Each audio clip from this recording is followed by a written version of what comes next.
55, a funny number, like two swans gliding across the lake of my life.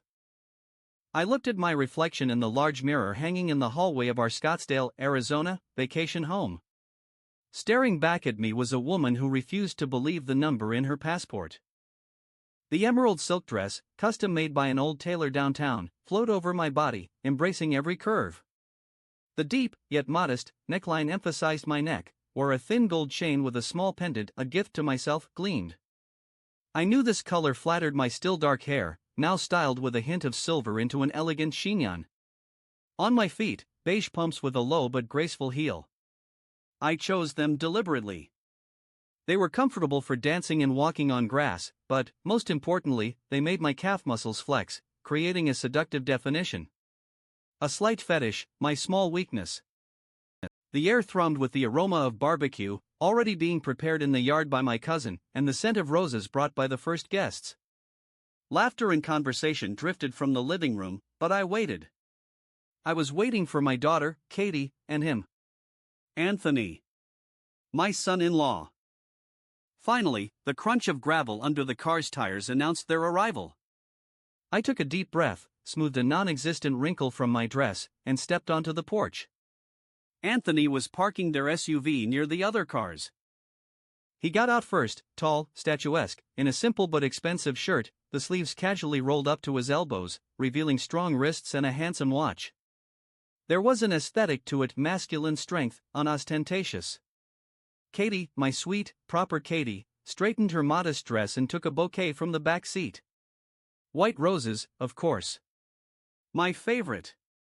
Happy birthday, Mom. Katie hugged me, but I felt tension in her embrace. She was always a little ashamed of me, my energy, my zest for life. Marina Victoria, you look stunning, Anthony's voice, velvety with a slight rasp, sent shivers down my spine. He approached and hugged me firmly but carefully.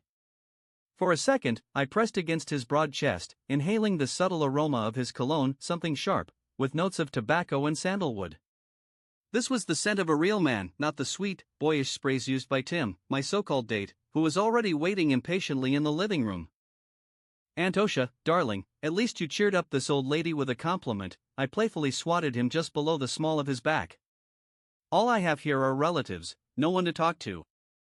Katie rolled her eyes. Anthony just smirked, and in his eyes, I saw a spark. Not judgment, like my daughter's, but interest. It was dangerous and sweet at the same time. The evening rolled on. Guests gave toasts, ate the brisket, and drank whiskey. Tim, my young admirer, spent most of the time hunched over his smartphone, occasionally giving me a condescending smile. I saw how much he irritated Anthony. My son-in-law barely took his measuring gaze off him, and I could have sworn there was contempt in that look. When a slow, sultry melody from the foreign 80s started playing, I decided to act. Tim, shall we dance? I asked, walking over to him. Oh, Marina, I'm not in the mood, and I don't really know how, he dismissed me lazily, not lifting his eyes from the screen. The sting of humiliation was sharp, but I didn't show it. I simply smiled charmingly and said loudly, so everyone could hear, well, that's a shame. Apparently, there are no real men left in this room willing to offer a lady a dance. And at that moment, as if in a movie, Anthony rose from the table. He silently walked up to me, ignoring Katie's surprised look, and offered his hand. May I? My heart skipped a beat. I placed my palm in his. His fingers were warm and strong. He led me to the center of the room. One hand rested confidently on my waist, just above my lower back, the other squeezed my hand. We began to move to the rhythm of the music. I closed my eyes, completely surrendering to the moment. His hand on my back sent electric currents through my body. I felt his breath near my temple, the tension in his muscles. It wasn't just a dance, it was a dialogue without words, full of hints and unspoken things. He led with assurance, and for the first time in a long time, I allowed myself to be led. When the music ended, he didn't let go for a few more seconds, and our eyes met. I drowned in his gaze. Everything was there, admiration, desire, and some dark secret that both frightened and attracted me. The music was over, but the echo of the melody still vibrated between us. Anthony reluctantly loosened his grip, and I felt as if I'd been abruptly pulled from warm water into a cold night. The air in the living room seemed thick and electric. I saw the bewildered faces of my relatives and Katie's judging, icy stare. Even Tim looked up from his phone, a look of belated jealousy on his face. To ease the tension, I laughed loudly, trying to sound carefree. "Thanks, Zatek, son-in-law.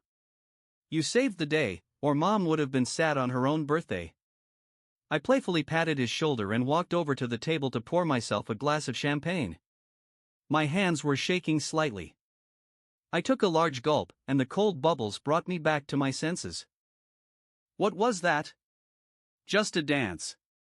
A polite gesture from a man who didn't want his mother-in-law to look abandoned. But I knew it was something more. I felt it in the way his palm scorched my back through the thin silk of the dress, and how every muscle in his body tensed when he pulled me closer.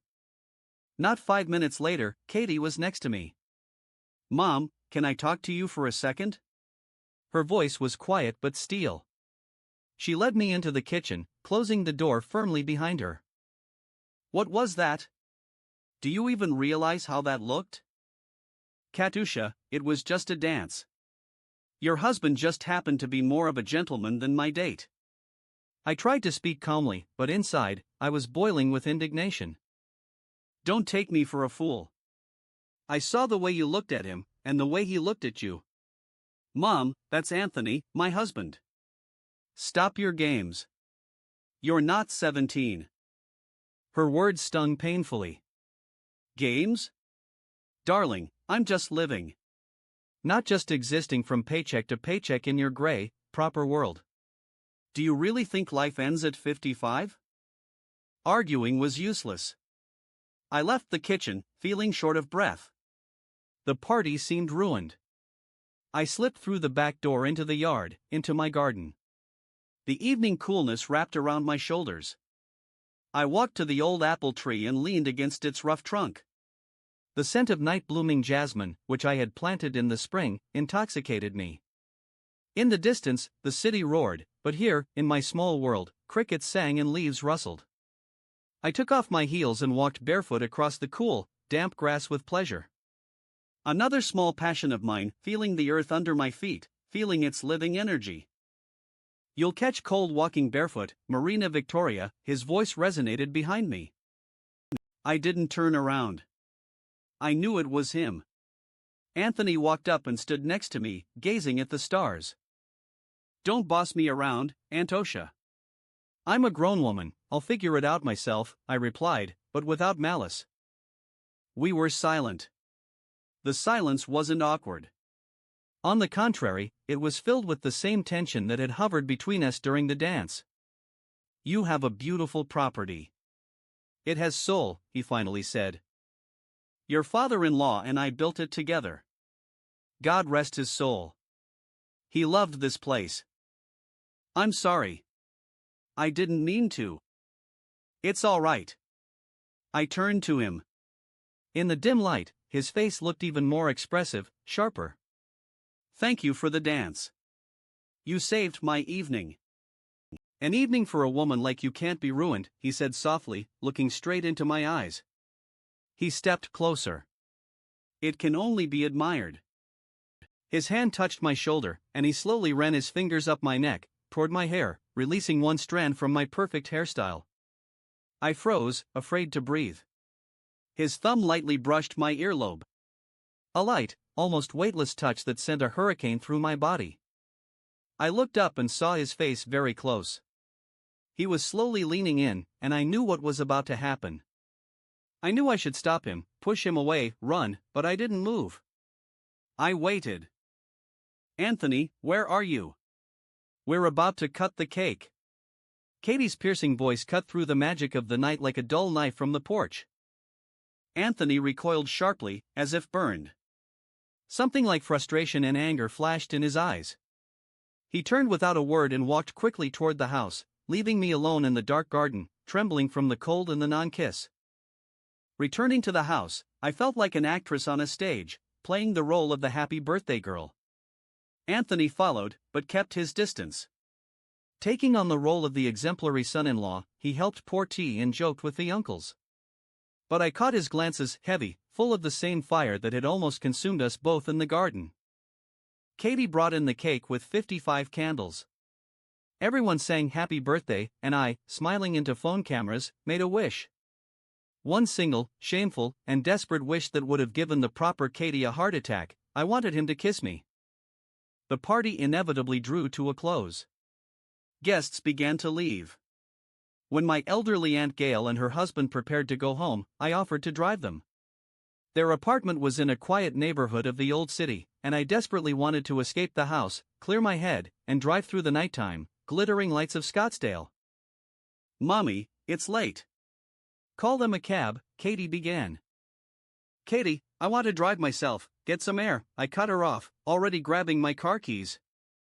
"Then I'll go with you," Anthony suddenly said, getting up from his seat. "I'll make sure you get back safely.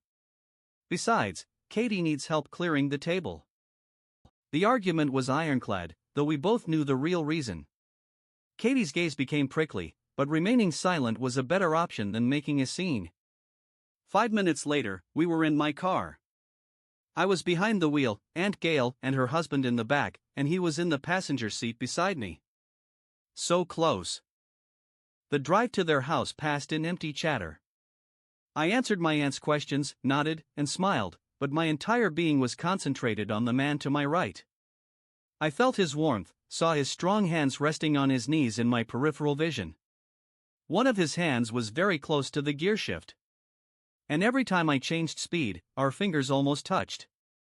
I had deliberately chosen a sleeveless dress and now felt his fleeting, accidental touches to my bare arm leave fiery trails on my skin. It was torture and pleasure. After dropping off the relatives and promising to stop by for tea, I headed back onto Scottsdale Road. We were alone. The radio music was low and unobtrusive, creating the perfect backdrop for what needed to happen. "Why did you come, Anthony?" I asked, not taking my eyes off the road. "You know why," his voice, in the enclosed space of the car, sounded even deeper. "We needed to talk." I turned into one of the quiet, dark side streets in the Biltmore area, where we could hide from the world beneath the crowns of old sycamore trees. I turned off the engine. Silence descended upon us, broken only by the chirping of crickets. "Talk," I whispered, turning to him. He didn't answer. Instead, he unbuckled his seatbelt and leaned toward me. He didn't kiss me. He simply took my hand, the one resting on the steering wheel, and brought it to his lips. I froze. Slowly, almost reverently, he kissed each of my fingers, never taking his dark eyes off me. My expensive rings and fresh manicure seemed to have been made for this moment. It was more intimate than any embrace. He flipped my palm over and pressed his lips to its center, the most sensitive point. I quietly exhaled, feeling a sweet languor spread throughout my body. "Marina," his voice was hoarse. "I've been losing my mind since the day I first saw you at our engagement party. I tried, honestly I tried, to be the exemplary son-in-law, but I can't anymore." He raised his second hand and gently touched my face, tracing the line of my cheekbone with his thumb. His touch was tender and demanding at the same time. I saw his face in the dim light of the street lamp, saw his dilated pupils, saw the desire he no longer hid. "What are you doing to me, boy?" I whispered, not recognizing my own voice. He leaned in even closer. Only millimeters remained between our lips. I felt his hot breath. The world narrowed to the dark interior of the car, the scent of his cologne, and the beating of our hearts in unison. "I just want you to know," he whispered directly onto my lips. "I won't stop." His words, "I won't stop," hung in the stuffy air of the cabin. They were both a promise and a threat. I looked at his lips, which were so close, felt the heat of his body, and part of me wanted to surrender, to melt, to let happen what so obviously was meant to. But the image of Katie flashed in my mind. My girl, my only daughter. I sharply pulled away, pressing my palm to his chest. The fabric of his shirt was hot. Anthony, stop. My voice sounded firmer than I expected. Take me home. Now. He recoiled, and a look of disappointment mixed with stubbornness flashed across his face. Silently, with a sharp movement, he started the engine. The drive back to the house passed in deafening silence. I stared at the flashing lights of the night city and felt like a criminal. I was betraying my daughter, not by action, but by thought, by desire. And the most frightening thing was that I felt no remorse, only frustration that we had been interrupted. When we pulled up to the house, the light was still on the porch. Katie's silhouette stood in the doorway. She was waiting. The moment we got out of the car was thick with awkwardness. Finally. I was starting to worry, Katie said in an even, unemotional tone that was scarier than any scream. Traffic, Anthony muttered curtly and walked into the house. The morning greeted me with a heavy head and an even heavier heart. I went down to the kitchen in my favorite silk kimono robe, which barely covered my knees and left my ankles bare. Katie and Anthony were already sitting at the table. The atmosphere was so cold that the coffee in the cups seemed to chill instantly. Katie demonstratively placed the dishes loudly on the table, avoiding looking my way. Anthony silently drank his coffee, but I felt his gaze on me, on my bare feet, on the silk fabric of the robe. I sat down at the table, trying to look as serene as possible. "Good morning, darlings. Sleep well?" "Fine," Katie grunted, not looking up from her phone. I reached for the sugar bowl, and at that moment, deliberately, with a slight movement, I dropped my spoon on the floor. It clattered and rolled under the table. I leaned down to pick it up. And immediately, his hand appeared under the table. Our fingers collided in search of the spoon, but instead of just handing it to me, he held my hand in his. Then, a bold, almost unthinkable move. His fingers slid up to my ankle and lightly, almost weightlessly, traced its contour. The skin under his touch flushed. It lasted only a second. A secret, stolen moment of intimacy right under my daughter's nose. I straightened up, cheeks burning, heart pounding in my throat. He calmly continued to drink his coffee as if nothing had happened, but a barely noticeable smirk was hidden in the corners of his mouth. "We should probably get going," Katie suddenly announced, standing up from the table. "Just remembered I have a ton of errands in the city." It was an obvious pretext. She just wanted to get him away from me. I didn't argue, just nodded silently. While Katie gathered their small bag, Anthony went to the car. He passed by me in the narrow hallway. For a moment, our bodies nearly touched. I smelled his familiar cologne. At that moment, as he walked past, he quickly, almost imperceptibly, slipped a small, tightly rolled piece of paper into my palm. His fingers were hot. I clenched the note in my fist, feeling its sharp edges dig into my skin. I went out onto the porch to see them off. Katie kissed my cheek coldly. Anthony just nodded, but before getting into the car, he looked me in the eye. That look promised that the night talk in the car was only the beginning. I stood on the porch until their car disappeared around the corner. Silence descended on the house, and only then did I unclench my fist. A small paper square lay in my palm. What was in it? An address? A phone number? Or just a few words that would either finally push me into the abyss or make me stop? I was afraid to unroll it. I stood on the porch until the hum of their car engine finally dissolved into the morning air. The silence that fell over the house was deafening. In that silence, the only sound was the frantic beating of my own heart. I looked at my clenched fist, feeling like Pandora holding her box. I knew that by unrolling this note, I would release something I could no longer control. Slowly, heart pounding, I unclenched my fingers. The paper was warm from my palm. On it, written in a firm, confident hand, were just 3 words and a number. The Retro Diner. Tomorrow. 4 p.m. No names, no extra words, just a place and a time. It was both audacious and brilliant in its simplicity. The Retro Diner, an old, iconic spot in downtown Phoenix, a city I often visited and where Katie lived in one of the suburbs. A place full of memories, perfect for a secret meeting. I spent the rest of the day in a daze. I wandered through the empty house, mechanically clearing dishes, but my thoughts were far away. A war raged in my mind. The voice of reason screamed that it was madness, betrayal, a path to nowhere, that the most precious thing, my relationship with my daughter, was at stake. But another voice, the voice of a woman who had been caged by propriety for too long, whispered of something else. It whispered of his gaze, of his lips touching my fingers, of that feeling of being alive again, desired, when blood races faster through the veins. And that whisper grew louder and louder. By evening, I had made a decision: I would go. The next day, I prepared for this meeting as if it were the most important date of my life. I stood in front of the closet in my city apartment. The emerald dress was too obvious. A pantsuit? Too businesslike. My choice fell on a coffee-colored pencil skirt that perfectly emphasized the line of my hips, and a thin, ivory cashmere sweater with a bateau neckline that coquettishly exposed my collarbones.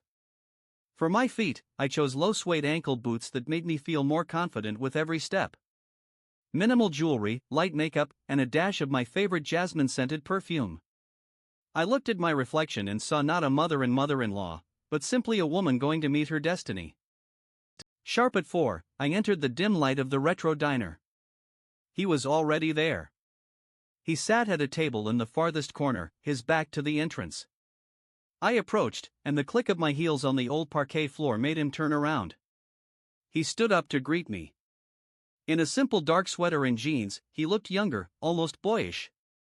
But the look was the same, adult, scorching. "I was afraid you wouldn't come," he said when I sat down opposite him. I was afraid myself, I confessed honestly.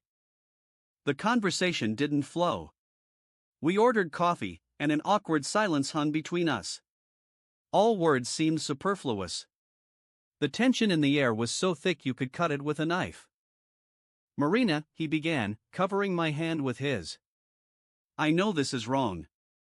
I know I'm risking everything. But being near you and pretending I don't feel anything is beyond my strength." "What do you want, Anthony?" I asked, looking at our intertwined hands. "You," he simply replied. "I want to be with you. I don't know how, I don't know what comes next, but I can't lie to myself, or to her, or to you anymore." His words were like a punch to the gut. I raised my eyes to him, and at that very moment, his phone, which was lying face up on the table, vibrated and lit up. Incoming message. I involuntarily glanced at it. And my heart stopped. The sender's name illuminated the screen, Katie, and beneath it, the first line of the message, visible in the preview. "So? Did she fall for your confession?"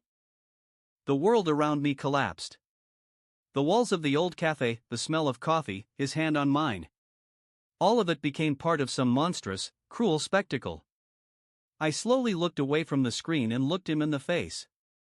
He was still squeezing my hand, looking at me with tenderness, and didn't understand why my face had instantly turned into an icy mask.